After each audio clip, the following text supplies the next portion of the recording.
하나님의 말씀을 여러분과 함께 나누고자 합니다. 우리가 지난 정부에서 일부의 많은 사람들이 이게 나라냐라고 묻고 거리로 나왔습니다. 그런가 하면 이번 정부 하에서는 일부의 많은 사람들이 또 이건 나라냐, 나라가 네 거냐 이런 식으로 또 거리로 나오고 불만이 있습니다. 사람들마다 각자가 시대나 또는 정치적 성향이나 가지고 있는 이념에 따라서 각자가 그리고 있는 나라의 모습이 다른 것이 아닌가 이런 생각을 해봅니다. 여러분은 어떤 나라를 꿈꾸고 있습니까? 또 이 땅에 하나님을 믿고 예수를 믿는 그리스도인들은 과연 우리의 조국, 우리 대한민국을 향하여 어떤 나라를 그리고 꿈꾸고 실현하기를 원하는 이러한 무엇을 어떤 나라를 꿈꾸고 있을까? 과연 그런 꿈은 가지고 있는 걸까? 어떤 나라의 모습을 꿈꾸고 있고 또 꿈꾸어야 할 것인가? 이런 얘기를 여러분과 함께 나누고자 합니다. 우선 역사적으로 나라에 대한 꿈을 꾸었던 사람들 이야기를 좀 해보겠습니다. 여러분, 이스라엘 민족사에서 가장 위대한 사람 그러면 아마도 다윗 왕을 꼽을 것입니다. 다윗 왕은 이스라엘 국기를 한번 보십시오. 이스라엘 국기에 보면 가운데 커다란 별이 하나 그려져 있죠. 저 별이 다윗의 별입니다. 그만큼 이스라엘 민족사에서 위대한 왕이 바로 다윗이죠. 지난 주일 설교에서 나눈 것처럼 야곱이 넷째 아들 유다를 축복한 그대로 유다의 10대 손으로 다윗 왕이 탄생하고 그 다윗 왕이 결국 이스라엘을 통일 왕국으로 만들었습니다. 여러분, 이렇게 위대한 다윗 왕은 과연 어떤 나라를 꿈꾸고 있었을까요?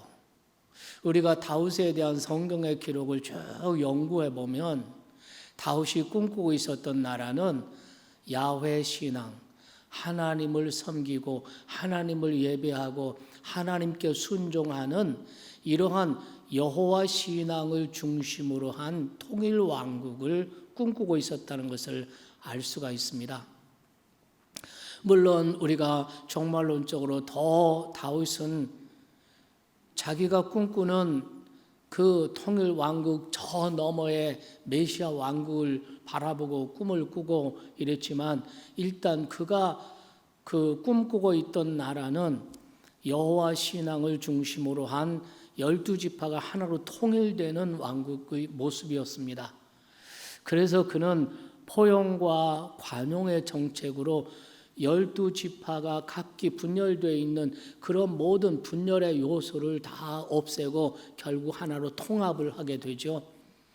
그리고 정복 전쟁을 하는데 특별히 여호수아 때도 정복하지 못했던 예루살렘 산지를 정복하고 이스라엘 12지파의 수도로 삼습니다. 그리고 하나님의 임재의 상징이었던 언약궤를 천신만고 끝에 그는 실로에서 예루살렘으로 언약궤를 옮겨 놓습니다. 그리고 그 언약궤를 모실 하나님의 전인 성전을 그들의 조상 아브라함이 독자 이삭을 하나님께 바쳤던 그 모리아 산에 예루살렘 성전을 건축하는 일에 그 모든 준비를 위해서 자기의 사유 재산을 전부 다 바칩니다. 이래서 예루살렘 성전을 그 아들 때에 건축하게 되고 그 이후에 예루살렘 성전, 즉 하나님 여호와 신앙, 여호와를 경외하고 섬기는 그 신앙이 그 예루살렘이 이스라엘 민족의 구심점이 되고 역할을 중심적이 되는 것을 볼 수가 있습니다. 다윗은 하나님을 중심으로 한 예루살렘 성전이 구심점이 되는 이런 12지파가 하나님을 섬기는 통일된 나라를 꿈꾸었고 그 실현을 위해서 자기의 모든 것을 바쳤고 그것을 이루어냈습니다. 그래서 오늘날 이스라엘 국기에 다윗을 상징하는 별이 가운데 딱 있는 것을 볼 수가 있습니다. 그렇다면 여러분, 우리 민족사에서 우리 민족에게 정말 가장 훌륭한, 가장 유용하고 긍정적인 영향을 끼치고 기여를 한 사람이 있다면, 인물이 있다면 누구일까요? 저는 그분이 세종대왕이라고 저는 생각합니다. 세종대왕은 다른 사람과는 달리 정치뿐만 아니라 문화, 경제, 그리고 또 과학 이런 면에까지 전문적으로 연구한 지도자였습니다. 그런 이런 영역들을 혼자서가 아니라 연구팀을 만들어서 팀워크를 만들어서 지속적인 토론이라는 방식을 통해서 그 모든 것을 이루어 나간 것을 볼 수가 있습니다. 그가 집현전 연구팀들과 함께 1898번의 긴 토론, 심도 있는 토론을 약 2000번을 계속했다는 겁니다. 그 결과 세계에서 가장 과학적인 언어 한글을 창제할 수가 있었던 것입니다. 여러분, 한글이 세계에서 가장 우수하고 가장 과학적인 이런 언어라는 것은 객관적으로 그렇게 연구가 되고 그렇게 평가가 되고 있는 언어입니다. 세상의 어떤 나라, 어떤 언어에도, 어떤 글에도 그 창제한 사람의 이름이나 그 선포한 날짜나 이런 것이 없습니다. 한글만 세종대왕에 의해서 선포된 날짜가 있고 기록이 있고 가장 과학적이고 가장 쉽게 배울 수 있는 이런 언어라고 할 수 있습니다. 세종은 국민 개개인을 생각할 때 전체주의에서 왕은 짐이 곧 국가다 이거 아닙니까? 그러나 세종의 생각은 그것이 아니었습니다. 국민 개개인을 왕의 백성이라고 생각하지 않고 하늘의 백성이라고 생각하고 있었고, 왕과 대신들과 또 모든 관료들은 그 하늘의 백성을 잘 섬기고 잘 돌보는 것이 지도자의 책임이라고 굳게 믿었던 사람입니다. 크리스찬이면서 통일 연구가인 백이찬 박사가 코리아 다시 생존의 기로에 서다 이런 책을 썼는데요. 이 책에서 세종에 대한 평가를 이렇게 하고 있습니다.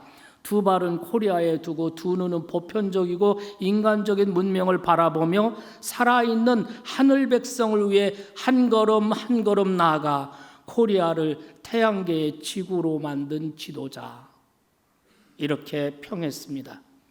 우리나라가 추구해야 할 미래의 코리아의 이상을 백이천 박사는 세종이 추구한 나라에서 찾고 있는 것입니다. 어제는 8월 15일, 어제는 광복 75주년 되는 날이었습니다. 우리 역사에서 8월 15일은 두 가지 깊은 의의가 있습니다. 하나는 1945년 8월 15일, 우리 민족이 일제의 압제로부터 자유와 해방을 얻은 광복이라는 것은 빛을 찾았다 이런 뜻이죠. 광복의 이런 의의가 있고, 또 하나는 그로부터 3년 후 1948년 8월 15일에 임시정부 법통을 계승한 대한민국 정부가 수립된 건국일이라는 의미가 있습니다. 우리가 이렇게 근대사의 민족의 독립과 해방과 대한민국의 건국의 그 과정을 연구해 볼 때, 살펴볼 때 정말 기독교 선각자들이 얼마나 주도적이고 중심적인 역할을 했는지 하는 것은 우리가 아는 사람은 다 알 것입니다. 19세기 말에 한국의 기독교가 전래되어 왔고, 기독교를 처음 받아들인 이 땅의 기독교 선각자들은 민족의 계몽과 조국의 번영을 염원했습니다. 조선 왕조가 망하고 온 결혜가 일제의 노예로 전락하고 독립의 희망이 사라졌을 때도 그들 기독교 선각자들은 낙심하지 않고 꾸준히 하나님께 조국의 광복을 위해 기도해 왔습니다. 그러다가 세계 1차 대전이 끝나고 민족 자결주의가 주창되자 1919년 그들은 하나님의 섭리를 믿고 3.1 운동을 선도하면서 나라를 재건하는 작업을 착수했습니다. 그래서 3월 1일부터 만세운동이 시작됐는데 4월 중순쯤에 중국 상해에서 임시정부를 발족시키는 역사적인 회의가 있었습니다. 여기에 주도적으로 참여하신 분이 이동룡 선생, 손정도 목사, 현순 목사 이런 기독교 선각자들입니다. 이동룡 선생은 제 고향 옆에 목천면에 그분의 생가도 있고 기념관도 있습니다. 손정도 목사, 현순 목사는 감리교 목사님이셨습니다. 이런 분들이 상회에 모여서 임시정부를 발족시키면서 임시헌장, 말하자면 임시정부의 헌법을 제정해서 공포하는데, 그런데 그래서 4월 11일을 임시정부 헌장 선포일, 그래서 임시정부 수립일로 역사에는 기록을 하고 있습니다. 그런데 이들이 임시헌장에 대한민국은 신의 의사에 의하여 건국된 국가이다라는 것을 명시한 것입니다.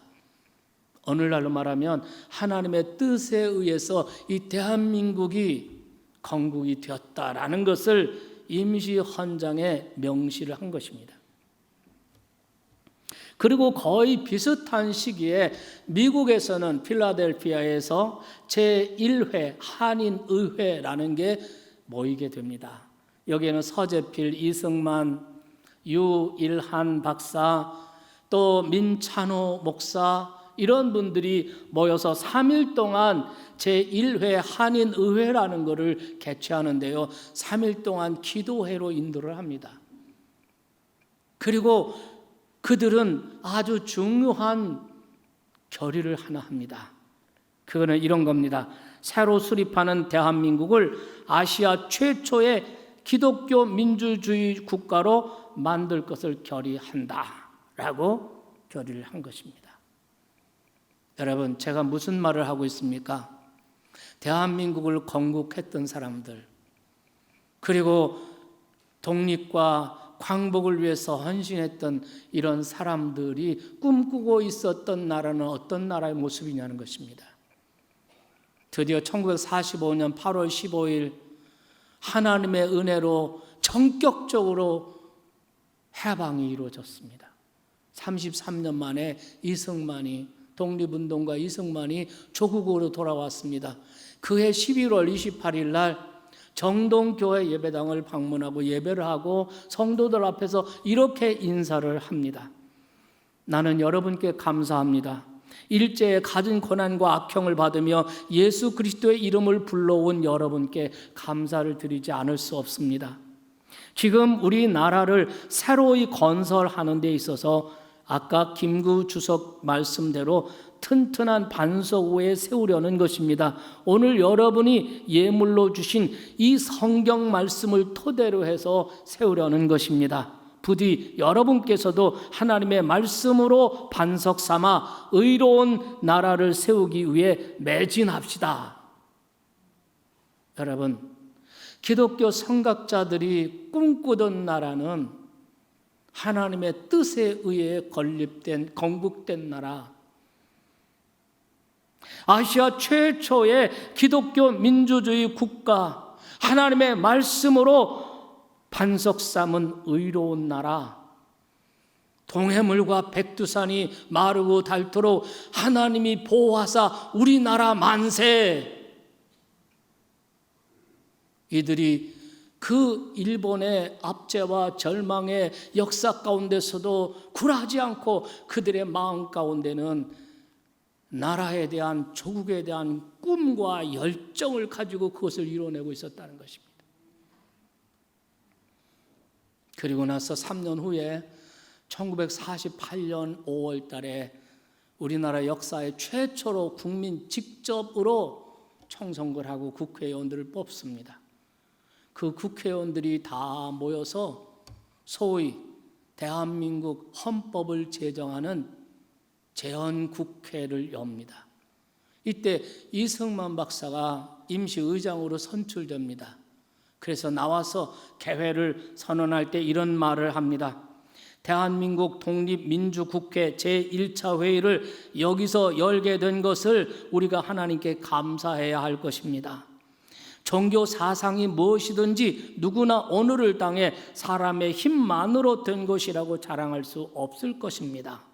그러므로 하나님께 감사드리지 않을 수 없습니다. 이런 인사말을 통해서 개회를 선언하고 이어서 이윤영 의원께서 기도해 주시겠습니다. 대한민국 재헌국회 제1회 재헌국회를 기도로 시작했다는 것입니다. 이윤영 의원은 감리교 목사님으로서 국회의원이 된 사람이었습니다. 이분이 나와서 기도를 하는데요, 이런 내용의 기도를 했습니다. 만물의 창조자이시며 역사를 섭리하시는 하나님께서 일제에 폭정하에 신음하던 우리 민족의 호소를 들으시고 우리에게 자주 독립의 기회를 허락하신 것에 대해서 감사합니다. 남북으로 갈라진 민족을 하루속히 통일시켜 주시고 도탄에 빠진 우리나라 국민에게는 복락을 주시고, 그리고 전 세계 사람들에게는 영구한 평화를 허락해 주십시오. 야, 여러분, 우리 민족을 위해서 기도할 뿐만 아니라 전 세계의 평화를 위해서 기도하고 있다는 것입니다. 그리고 마지막 기도 내용은 이런 겁니다. 모든 덕의 근원 되시는 하나님께서 오늘 중책을 맡은 이 선량들에게 건강과 지인용 등 필요한 능력을 허용하심으로써 이들이 자손 만대 빛나는 대업을 완수할 수 있도록 도와주시옵소서. 이 제1회 재헌국회 속기록 첫 페이지에 이 내용이 기록이 되어 있고, 우리 지역의 국회의원이 초대해서 한번 국회를 방문하면서 국회 지하 국회 도서관에 보니까 그 내용이 그대로 펼쳐져 있는 모습을 제가 직접 보았습니다. 여러분, 우리는 광복 75주년 흘러간 역사로 끝낼 것이 아닙니다. 우리는 이러한 건국과 광복의 이러한 기념주의를 지내면서 이 빛나는 기독교 선각자들의 그 모습을 우리가 다시 한번 그려보면서 그들을 통해서 우리나라에 자유와 해방을 주시고 광복을 주시고 대한민국의 건국을 허락해 주신 하나님께 우리가 감사해야 할 줄 압니다. 또한 동시에 우리는 오늘 이 시대를 사는 하나님을 믿는 그리스도인으로서 우리는 과연 어떤 나라를 꿈꾸고 어떤 나라의 실현을 위해서 우리가 힘써 나가야 할 것인가? 오늘 우리는 어떤 나라를 꿈꿔야 하겠습니까? 우리가 꿈꾸고 실현할 나라는 과연 어떤 나라여야 할까요? 이 나라를 우리가 그려보기 전에 우리가 꿈꾸고 실현할 나라의 완벽한 모델은 바로 하나님의 나라라고 생각합니다. 왜냐하면 예수님께서도 말씀하시기를 너희는 먼저 그의 나라와 그의 의를 구하라고 말씀하셨고요. 또 주기도문 기도를 가르쳐 주실 때도 나라와 영광이 나라가 임하옵시며 하나님의 나라가 하늘에서 완전히 이루어진 것처럼 그 하나님의 나라가 이 땅에서도 이루어지게 해주십시오. 그렇기 때문에 예수 그리스도 하나님을 우리의 왕으로, 그리고 성경적 가치를 우리 인생의 핵심 가치로 받아들이고 있는 진정한 크리스천이라면 마땅히 우리가 꿈꿔야 할 나라의 완벽한 모델은 다른 것이 아니라 하나님의 나라, 이어야 할 줄로 믿습니다. 그럼 이 하나님 나라의 본질은 무엇일까요? 오늘 우리가 광복 75주년을 보내고 오늘 이 혼란한 이 시대에 하나님의 백성들이 꿈꾸고 실현할 나라의 모습은 과연 어떤 나라여야 할까요? 첫째는 자유의 나라여야 합니다. 자유는 하나님 나라 가치의 근본입니다. 왜냐하면 하나님 자신이 자유하신 분이시고 하나님이 인간을 만드실 때 당신의 형상을 따라 당신의 모습을 닮은 자유로운 인간으로 창조하셨습니다. 그렇기 때문에 자유가 없는 하나님의 나라는 존재하지 않습니다. 뿐만 아니라 인간이 범죄하고 죄의 노예가 되어서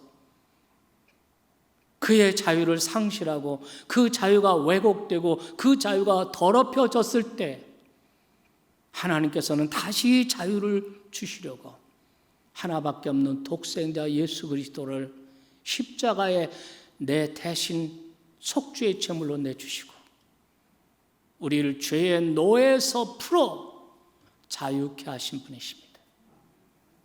이것을 사도 바울은 오늘 본문에서 이렇게 말하는 것입니다. 그리스도께서 우리를 자유롭게 하시려고 자유를 주셨으니 그러므로 굳건하게 서서 다시는 종의 멍에를 매지 말라는 것입니다. 그러므로 자유의 가치는 어떤 다른 가치보다 우선하는 하나님 나라의 가치고 하나님 나라의 근본 가치가 되는 것입니다. 우리가 신앙의 자유, 양심의 자유, 언론의 자유, 두려움과 공포로부터의 자유, 더 나아가서 죄로부터의 자유, 만일 이런 자유가 없다면 인간은 더 이상 하나님을 닮은 숭고한 존재일 수가 없는 것입니다.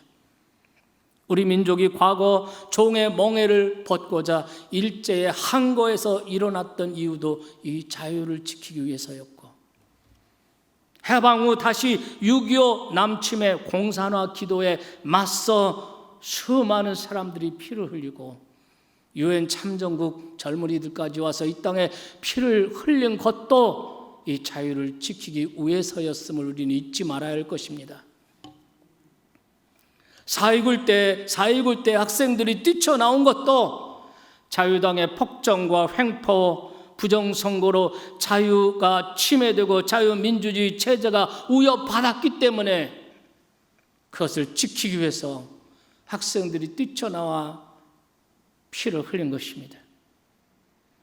학생들이 피를 흘리며 수호하려던 것이 무엇이었습니까? 그것이 바로 자유고 자유민주주의였습니다.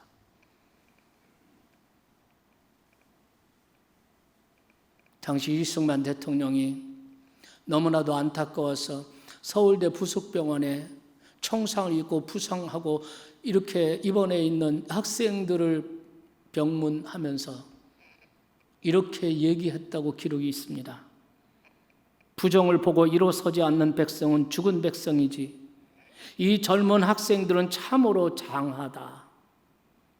이렇게 말하고 돌아가서 일주일 만에 대통령 하야 성명을 발표하고 스스로 대통령 측에서 물러남으로써 자기를 포함한 기독교 성각자들이 만든 자유민주주의 체제를 스스로 지켜냈던 것입니다. 그때 대만의 장개석 총통이죠. 장제스가 우의로 전문을 이승만에게 보냈는데 그 전문에 대해서 답신을 이렇게 냈습니다. 나는 위로받을 이유가 한 가지도 없어. 불의를 보고 일어서는 똑똑한 젊은들과 국민들을 얻었으니 이제 죽어도 한이 없어. 라는 말로 답신을 보냈다고 합니다. 이승만은 평소에 똑똑한 국민을 만들어야 한다라고 굳게 믿었습니다.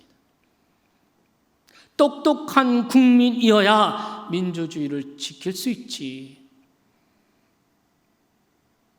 안 그러면 공산주의의 재물이 될 뿐이다. 라고 이승만은 얘기했습니다. 그렇습니다. 똑똑한 국민, 깨어있는 국민이 필요합니다.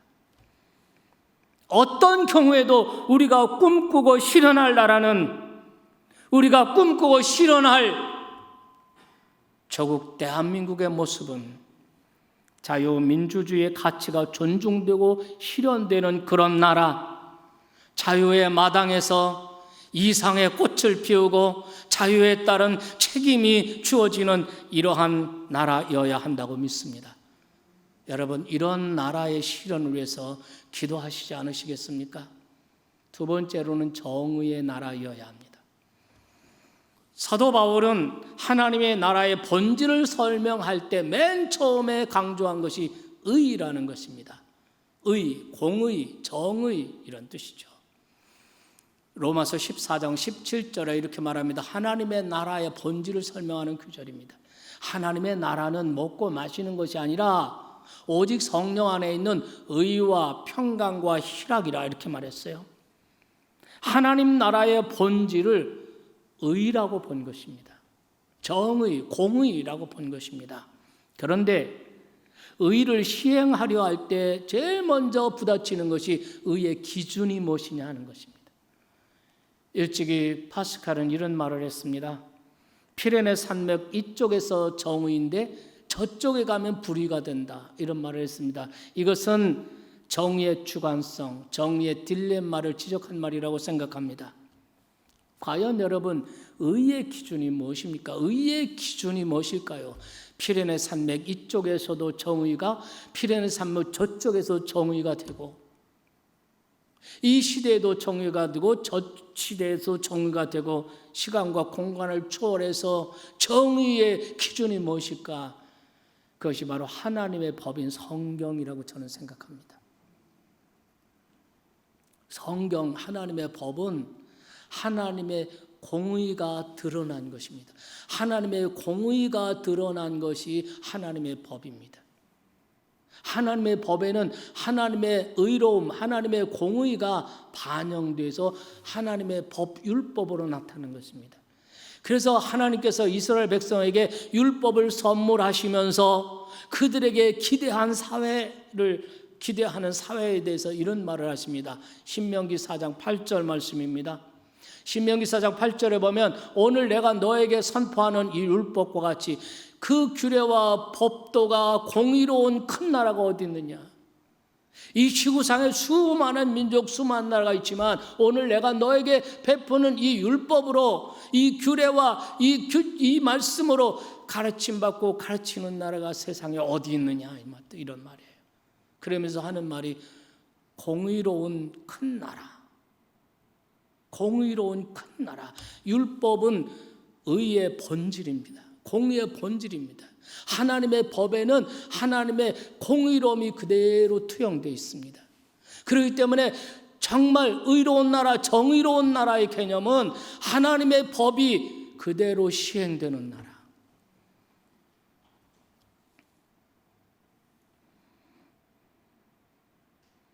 혹은 하나님의 법인 성경에 근접하는 법을 세우고 그 제정된 법과 질서를 지켜나가는 나라. 믿으시면 아멘 합시다. 이런 사회를 우리는 법치주의라고 그래요. 이 법치주의가 무너지면 민주주의가 쇠락하게 되는 것입니다. 법치주의의 반대 개념이, 법치의 반대가 인치입니다. 법과 상관없이 사람에 따라서 자기 멋대로 법을 바꾸고 법을 만들어서, 그래서 인치가 일어나면 나라는 독재와 전체주의로 가게 되는 것입니다. 요즘 우리는 임대차 3대 3법이라든가 조세 정책에 대해서 국민들의 불만이 많이 일어나는 것입니다. 왜 그럴까? 저는 생각하기를 정의가 가장 구현되어야 될 가장 중요한 분야 가운데 하나가 바로 조세법이라고 생각합니다. 이 조세법이 여기에 정의가, 공의가 이루어져야 나라가 편안하고 나라가 잘 된다고 저는 생각합니다. 그래서 조선시대에는 이 조세법을 공법이라고 했어요. 공법이라고. 세종대왕이 조세정책, 세종대왕의 조세정책이라는 책이 있습니다. 한번 읽어보세요. 거기에 보면 이 세종대왕이 만든 이 공법, 조선시대의 이 공법, 그 내용은 뭐냐면 전분 육등법과 연분 구등법이에요. 이 공법이 세계 조세사의 아주 빛나는 업적 가운데 하나라는 것입니다. 그 내용은 이렇습니다. 그때는 뭐 공업도 상업도 이런 것도 있지만 제일 대부분이 뭡니까? 농사 짓는 거잖아요. 그래서 농사 짓는 사람 국민들에게 세금을 과세를 하는데 정말 공평하게 해야 되잖아요. 그래서 그 토지의 그 비옥도에 따라서 6단계를 하는 것입니다. 그리고 똑같은 토지라도 그 해에 풍년이냐 흉년이냐, 또 풍년이면 비가 얼만큼 왔고 그 풍년의 정도가 얼마나, 흉년이면 흉년의 정도가 얼마냐 다 다르잖아요. 그래서 토지의 비옥도에 따라서 6단계로 나누고 풍흉년에 따라서 자기가 만든 그 추구기로 강수량을 측정해 가지고 그 추구기로 과학적으로 따져 가지고서 그래서 풍흉년을 9등급으로 나눈 거예요. 그래서 과세 기준을 정한 겁니다. 네. 그가 목표한 것은 한 가지, 공평 과세. 오늘로 하면 조세 정의, 그것이 그의 목표였습니다. 양반 관료들의 수탈을 방지하고 백성들이 공평한 과세를 편리한 방법으로 최소화해서 이것이 그의 목표였어요. 왜냐하면 그는 국민들을 자기 수단으로 생각한 것이 아니라 국민들 하나하나를 하늘 백성으로 생각합니다. 내 백성이 아니라 하나님의 백성이라는 거죠. 그리고 자기는 왕이지만 그들을 잘 섬기는 것이 자기 책임이라고 생각합니다. 대단하지 않아요?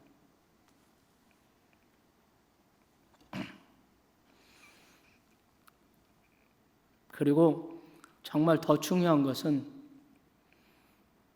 이러한 법을 만드는 데 있어서 몇 년 걸린지 아십니까? 16년이 걸렸어요. 수많은 연구, 조사, 토론 16년에 걸쳐서 이 법을 만들었어요. 하루아침에 뚝딱뚝딱 만들어내는 법이 아닙니다. 그리고 더 감동적인 것은 이것을 시행하기 전에 여론조사를 해요. 국민들의 그 찬반을 묻습니다. 5개월에 걸쳐서. 이때 참여한 사람들이 16만 9천 명, 약 17만 명이 이 여론조사에 참여를 해요. 세종실록을 보면은 그 당시 1492년경 세종실록에 우리 조선 인구가 모두 70만 명이었어요. 그러니까 인구의 4분의 1이 그 조세법에 대해서 자기 의사를 발표한 거예요. 아주 민주적 여론조사를 한 거죠. 여러분, 정말 세종이 공평 과세, 조세 정의 실현하기 위해서 얼만큼 마음을 기울이고 노력했는지를 우리는 알 수가 있는 것입니다. 그렇습니다. 정의로운 사회는 부자의 것을 세금이라는 명목으로 빼앗아서 가난한 자에게 주는 그런 나라가 아닙니다. 부자와 가난한 자가 법에 따라 동등하게 대우되고 동등하게 존중되는 사회. 성경이 제시하는 정의로운 하나님의 나라는 동일 노동, 동일 임금 이런 같은 수량의 평등이 아니라 동등한 기회와 노력에 따른 상급의 공정성이 보장되는 나라. 이런 나라가 성경이 말하고 있는 정의의 나라인 줄 믿으시기 바랍니다. 우리가 하나님의 법을 묵상할 때 우리가 또 한 가지 잊지 말아야 될 것이 있는데, 하나님의 법에는 하나님의 공의가, 하나님의 의가 반영될 뿐만 아니라 하나님의 사랑도 함께 반영되고 있다는 거예요. 그래서 성경은 말하기를 사랑은 율법의 완성이라 그러지 않습니까? 사랑이 없으면 정의 아무것도 아니다. 그래서 우리가 꿈꾸는 나라, 우리가 꿈꾸는 정의의 나라는, 우리가 꿈꾸는 정의가 숨쉬는, 정의가 강물처럼 흐르는 나라는 법정의 모습이 아니에요. 거기는 정의는 실현되는데 너무나 냉혹하죠. 우리가 꿈꾸는 성경이 제시하는 정의로운 나라는 바로 따뜻한 가정의 모습입니다. 거기는 공의와 사랑이 어우러져서 함께 숨쉬는 따뜻한 가정의 모습. 부자와 가난한 자를 똑같은 수량을 나누어 받는 나라는 아니지만, 가진 자가 가지지 못한 자를 돌보고, 배운 자가 배우지 못한 자를 이끌어 섬기고, 약한 자가, 강한 자가 약한 자의 짐을 자원해서 짊어지고, 힘 있는 자가 오히려 힘 없는 자를 섬겨주는 나라, 이것이 바로 성경이 말하는 정의의 개념이요, 정의의 비전인 줄 믿으시기 바랍니다. 정의는 무슨 적폐하고 사람 감옥에 가두고 이런 것만이 아닙니다. 우리나라 대한민국이 이런 정의의 나라가 되도록 기도하시지 않겠습니까? 마지막 세 번째 하나 더 말합니다. 우리가 꿈꾸고 실현할 나라는 평화의 나라이어야 합니다. 성경이 하나님의 나라를 설명하면서 정의와 함께, 의와 함께 가장 많이 강조하고 있는 것이 바로 평화라는 것입니다. 하나님의 나라는 평화의 나라입니다. 평화, 샬롬. 이 평화라는 개념의 가장 소극적인 개념이 전쟁이 종식된 나라, 전쟁이 없고 싸움이 없는 나라. 이사야 선지자가 이사야 2장 4절에서 예언하듯이 칼을 쳐서 쟁기를 만들고 창을 쳐서 낫을 만드는, 우리는 그런 나라를 소망합니다. 그렇지만 성경에서 사용된 이 샬롬의 개념, 이 평화의 개념은 그보다 훨씬 더 의미가 깊고 넓습니다. 샬롬은 삶의 모든 영역에서의 총체적인 건강의 회복, 우리의 삶의 환경에서까지도 모든 총체적인 웰빙의 상태, 아주 조화롭고 잘 존재하는 이러한 모습을 샬롬이라고 말하는 것입니다. 이게 평화예요. 저는 이런 성경적 가치가 투영된 오늘날의 개념을 찾는다면 저는 민주복지사회, 이렇게 말할 수 있을 것 같습니다. 지난 20세기에 일부 지식인들이 바로 이러한 사회의 실현을, 이런 사회의 실현을 너무나 쉽게 공산주의, 사회주의에서 찾고자 했습니다. 그들은 이런 사회의 실현이 인간의 자유를 통제하고 전체주의로 가면 그런 사회를 이룰 수 있을 것이라고 확신했습니다. 그러나 그것은 착각이었습니다. 그것은 복지사회 같은 것이 아니라 독재사회가 되었고 통제사회가 되었고 가난하고 헐벗는 이런 모습의 나라를 만들어 놓고 말았습니다. 우리가 꿈꾸는 나라는 그런 나라가 결코 아닙니다. 우리는 우리의 자유로운 의사에 의해서 나태한 무의가 아니라 근면한 노동을 선택하며 삽니다. 우리는 우리의 자유로운 의사로 이기적인 소유의 삶이 아니라 이타적인 나눔의 삶을 우리 스스로 선택합니다. 우리의 자유의 의사에 의해서 우리는 이웃을 착취하는 삶이 아니라 섬기는 삶을 선택합니다. 우리의 자유 의사에 의해서. 무슨 통제나 무슨 제도나 무슨 독재에 의해서가 아니고 우리 자유로운 의사에 의해서 우리는 기꺼이 하나님 사랑과 이웃 사랑을 최고의 덕목으로 선택하며 삽니다. 그 선택의 결과로 누리는 삶을 우리는 샬롬, 평화라고 말하는 것입니다. 그리고 이와 근접한 사회, 이렇게 근접한 실상에 근접한 사회를 우리는 샬롬 공동체, 다른 말로 말하면 선진 복지 국가 이런 겁니다. 사랑하는 여러분, 우리가 꿈꾸며 실현할 대한민국이 이런 나라여야 하지 않겠습니까? 일제의 그 절망적이고 그 폭압적인 학대 앞에서도 나라에 대한 꿈을 잃지 않았던 그 믿음의 선각자들, 우리 믿음의 선배들의 모습을 기억하면서 이렇게 혼란한 이 시대에 이 나라에 대한 꿈을 꾸고 그 실현을 위해서 헌신하는 저와 여러분이 다 되기를 간절히 바랍니다.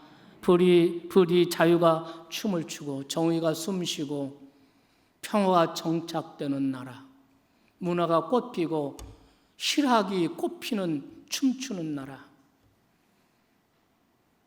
우리 모두 그런 나라 코리아를 꿈꾸면서 우리의 삶의 현장에서 자기를 부인하고 자기 십자가를 지고 하나님 나라의 가치를 하나하나 실현해 나가는 하나님의 종들이 다 되시기를 주님의 이름으로 축원합니다.